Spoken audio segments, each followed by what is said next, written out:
Hi and welcome to our program. Today we are visiting the exhibition 2030 Now. Let's meet up with consultant Louise, who is going to show us around the 17 Sustainable Development Goals of United Nations. Let's go.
So this is the gender equality Yes, goal? exactly. It's goal number 5 about gender equality.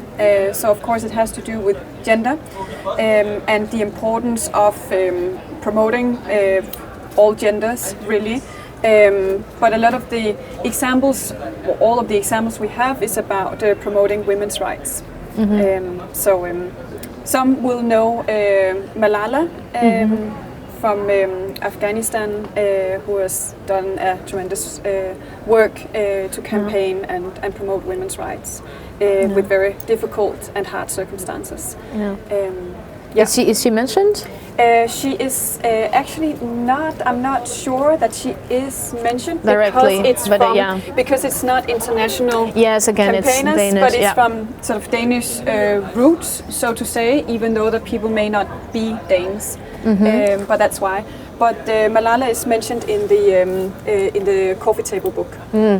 Yeah, and we have a beautiful quote also from Hillary Clinton, who has also been a big promoter of women's rights, who says that human rights are women's rights and women's rights are human rights. And why is this goal important? The goal is important because if we don't have gender equality, we will not be able to achieve any of the Sustainable Development Goals.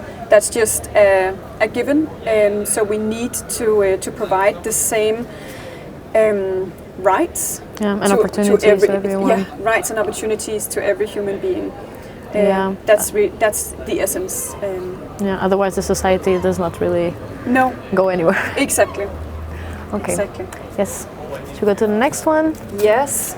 So we're changing a topic, and it's blue because we have to do with clean water and sanitation. And of course, that's also a big topic because it's both about drinking water, but it's also about sanitation, so access to toilets, really. Yeah. And we have a great toilet photo here with Jack Sim and Potty training the world. Potty training the world. The title. Actually, I was at the UN some years ago in Geneva at what I realized was an official UN day. It's called the Toilet Day. Oh, the World that Toilet is also Day. new Yes, for me. I believe it's in November, so everyone can celebrate on Yes. World Toilet How do you Day. celebrate? But yes, it's of course hugely important, and in our part of the world, we don't realize that lack of clean water and lack of sanitation really is a huge challenge in many parts of the world. It is. I feel like we become a little bit desensitized. Is that a word? Yes. To the problem, because for us it has never been a problem. No. For our generation at For our least. generation, yeah. So yeah, it's like a slap on the face to see this as a goal, to see like, yeah, this is actually something that I don't think about and that I should be grateful for every day. Exactly. So this is very crazy. And one can only imagine, and that's also the fact how closely related this is to number 3, the SDG 3 about good health and well-being, because of all the risks of diseases when you don't have access to clean water and sanitation. This is insane. I just want to add that this picture is extremely satisfying. Yes, this is so satisfying. Many of them are actually. Yeah, I love this. And before we move on, actually, I want to highlight the Kofi Annan quote here as well. Actually, it wasn't the one I wanted to highlight. I will mention this one instead, because Jack Sim is saying that we need to evaluate the way that we assess richness. And when we talk about people who are billionaires or millionaires, he is saying that we need a different definition, because the definition of a millionaire should be somebody who helps a million people. Ah, that's so beautiful. It is beautiful, and I like it. Food for thought. Yes, it's simple, but really we have issues with the way we assess and evaluate what is worth in life, basically. Yeah, definitely. So he has a good point. Yeah, I feel like this example of clean water and sanitation, as I said, it's not our reality for our generation in this part of the world, and we just become so used to it that it's not. I don't know. This is so weird to think about. It's really weird to think about. Yeah, it is. But so we have arrived at goal 7, not 17, but goal 7, which is about affordable and clean energy. I believe, at least in our part of the world and in Denmark, there's a huge focus on sustainable energy, renewable energy, and how to actually implement that and transition society into using more renewable energy, basically. Yeah. How do you because I feel like most of the world, at least maybe Europe specifically, because this is what I have experience with, has been walking towards this goal. But what is your opinion on what is gonna happen after the war on this? Because this is also about fossil fuels, right? Do you think to cut this link with Russia about the gas? Do you think that this will push forward this goal? Probably. What we're seeing now in Denmark is the extreme high gas prices because of that. But the problem is that not all have the opportunity or the possibility to just change their energy source in their house. Some have fixed energy sources for a couple of years, so they cannot just say, now we want to choose this energy source. But I think on a bigger perspective, that we are definitely seeing a push generally towards more renewable energy overall. It has for some time been much cheaper than some other energy sources, which is of course a very good motivation for choosing that.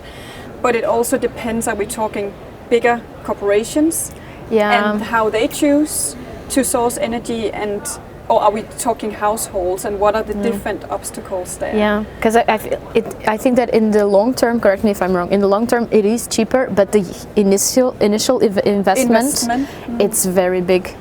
It's bigger than the rest of the energies that people are used to using. So maybe that's not such a big obstacle for a big corporation, but for households.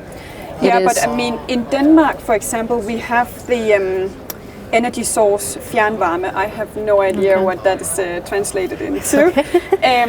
But we have an energy system in Denmark that is very good and energy efficient, which is wonderful. That politicians many years ago chose that system for the Danes. What is possible now, which is quite simple, either if you are a company or private, is that you can ask your energy supplier to source or provide you energy with the highest amount of renewable or highest amount of energy coming from renewable sources. Because it will always be a blend. It's a mix in the Danish energy system. So it's a matter of that mix getting higher. So it's complicated.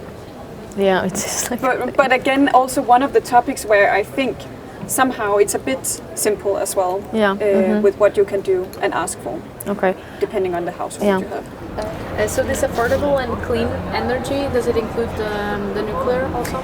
Yes, it includes nuclear, and it includes renewable energy sources such as solar, wind, biomass, geothermal, all of energy sources that is in its core renewable, which means we cannot run out of it. So that is what is meant when we talk about sustainable energy or renewable energy sources.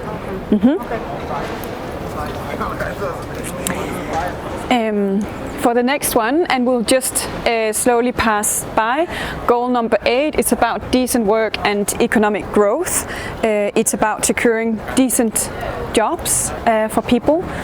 We know that making your own money makes a world's difference for people. It creates independency, of course, of society, and it's also a goal that is looking much into tackling unemployment among youth around the world.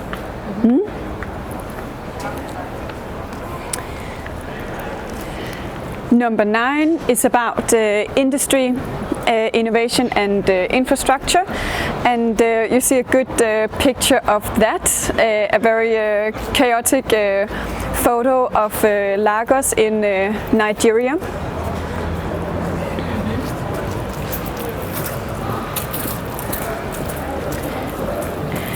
And we've already talked about equality, so goal number 10 is about inequalities, whereas the goal around gender equality, this focuses about or around inequalities in terms of backgrounds, geographical backgrounds, religions. It talks about economic inequality, so all kinds of inequalities that we can think of that is not just focusing on gender.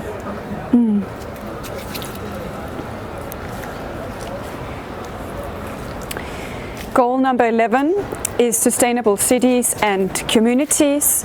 This is has become a very famous photo because it's taken by, now I'm just making sure I'm looking for the right person, Jan Arthus Bertrand. It was taken in Copenhagen some years back, and I think it's a wonderful photo, very Danish with all the bicycles. And of course the bikes is an important part of building a sustainable, or sort of working with sustainable cities and infrastructure in Denmark. That's really one of our great solutions to that. Yeah.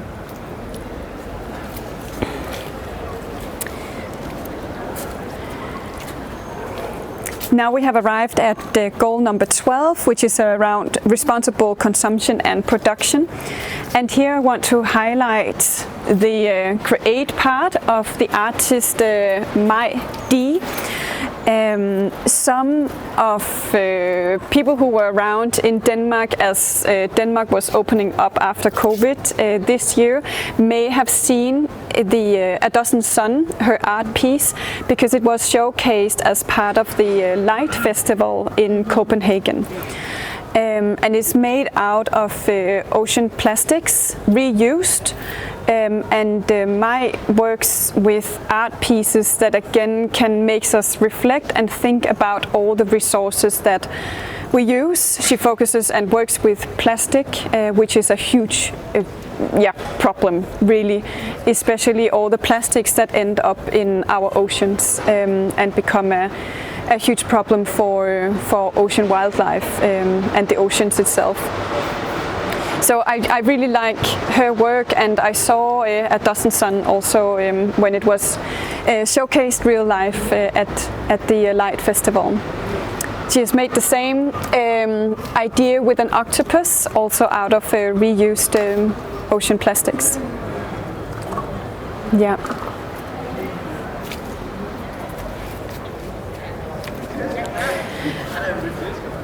SDG goal number 13 is one of the goals that the past few years and at the moment is receiving a lot of attention. For good reason. We have very heated summers and very hot weather, so we feel the climate change, that it's real. So of course it's hugely important, but again also dependent on all the other goals, and also influencing all the other goals.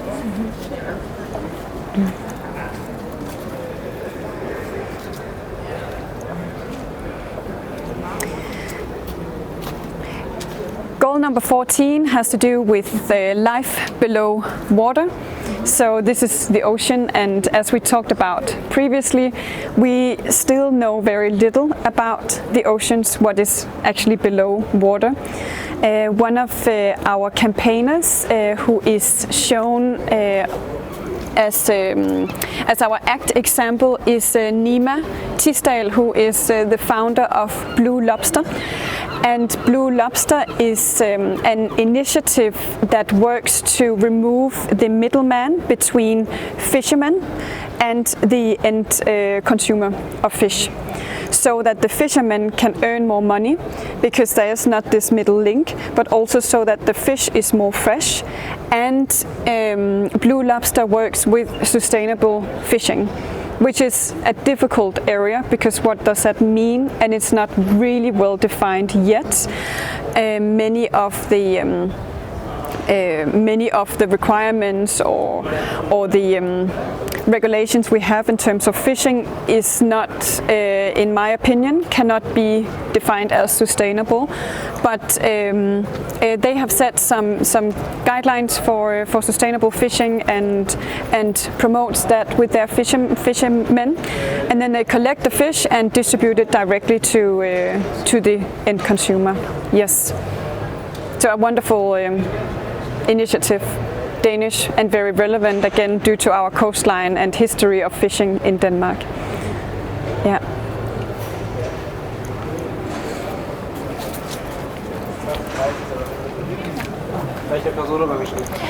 Then we have the contrast or the above water goal, which is goal number 15, life on land.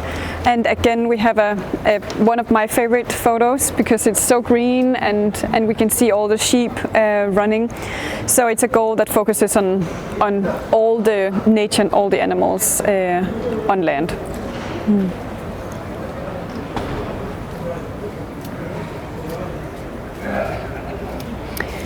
And I really like this photo as well, and the artist Rune Bosse, who works with nature but inside.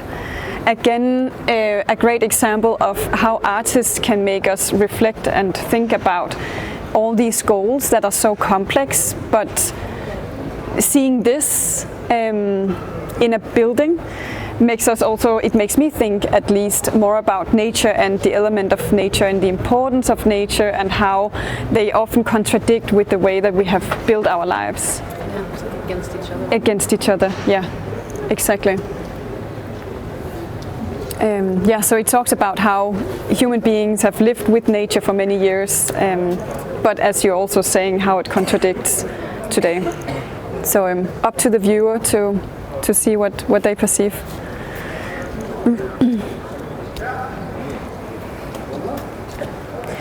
Goal number 17 is about peace, justice and strong institutions. It's not always one of the goals that receive the highest attention, and I think it's because it can be a bit difficult to see or understand what does that actually mean, and it's not very relatable, to be honest. But of course it's a super important goal as well, because we need strong institutions in order to fulfill and achieve the rest of the SDGs. We need peace in the world. If we cannot have peace, we cannot focus on solving some of the other challenges as well. So this goal is really about building the institutions and not just take them for granted as if they were always there. We so often see governments and democracies break down, if we have that, how can we possibly work with animals or life on land or life below water or anything else, gender equality, if we don't have a good system to work from? So it's a very important goal, even though it's not always the most interesting one to highlight.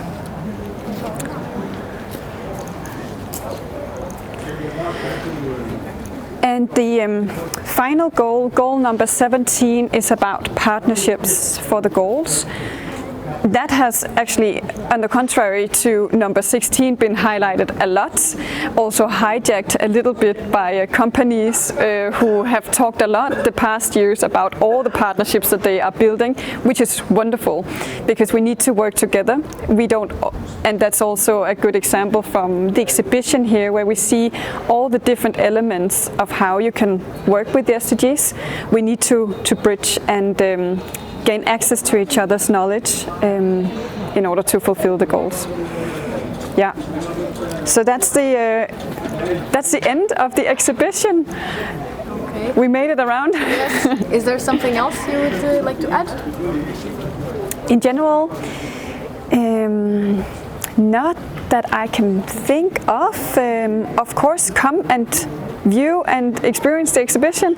It's here for 2 more days in Aarhus, then moving on to Sønderborg in the whole of September, then coming back, I say now, standing in Aarhus, to Aalborg for all of October. Okay. Yeah. Perfect.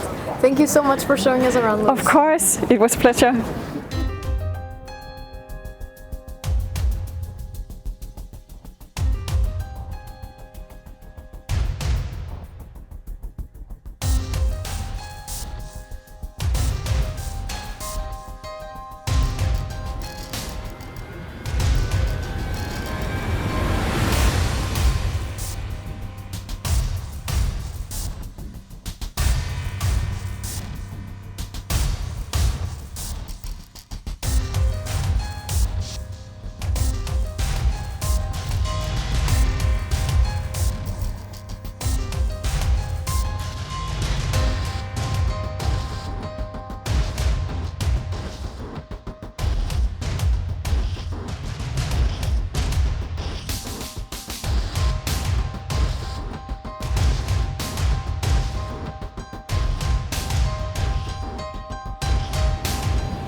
That was it for this program, but stay tuned for the next one. In the meantime, don't forget to check our Facebook page, BURT, for updates on our schedules and programs.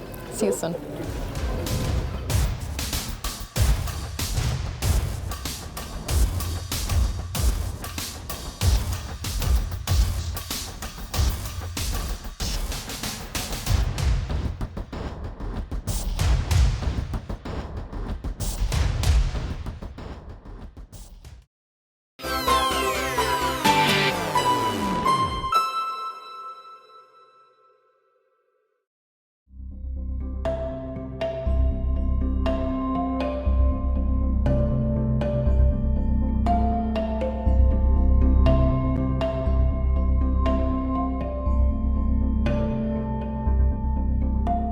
2004, a new art museum, the Aros, has begun its exhibitions. Currently, among others, a special exhibition shows art pieces under the title of Fra Abigail til Kirkeby, which tell the story of the development of Danish art over 200 years with the odd glance of foreign works. Included the part of the nature and the realism, the modern breakthrough as far as the imagination and feeling, as the museum explained.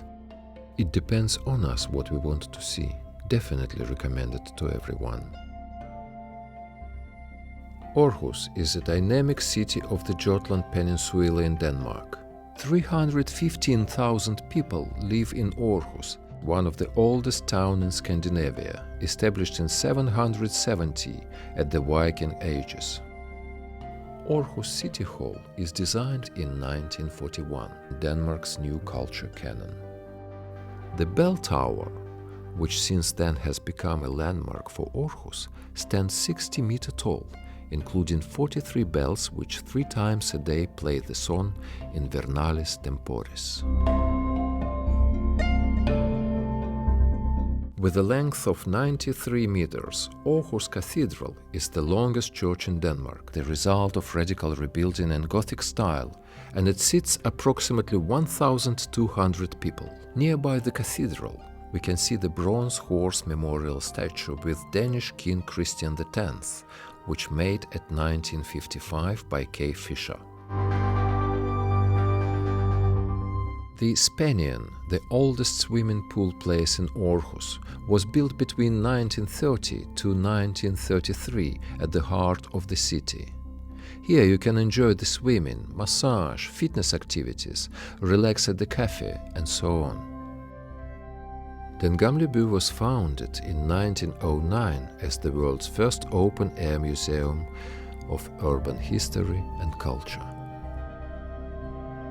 75 historical houses from all over Denmark shape the contours of a Danish town as it might have looked in Hans Christian Andersen's days, with streets, shops, yards, and some virtual interactive screens around the museum. Den Gamle By is an amazing historical experience for all of us. The iceberg was built at 2012 on the coast of Aarhus Harbor with perfect view to the sea. This extraordinary building complex includes 208 apartments made by 2 Danish, 1 Dutch and 1 French contemporary architect companies. Aarhus Central Station was built in 1927. The station is used by an average of 6.3 million people per year, making it the busiest station outside the Copenhagen area. There are intercity connections to Aalborg and Copenhagen, regional connections to the rest of Jutland, and international trains to Hamburg and Berlin. The river Aarhus, what is known today as the Vodested, with its coffee culture and outdoor life, especially during the summertime, with the circle of bridges, historical places, a very vibrant and busy place. Aarhus Theatre opened in 1900 by architect Huck Kampmann. Every year, 450 shows from 20 amazing different stage pieces for approximately 100,000 spectators.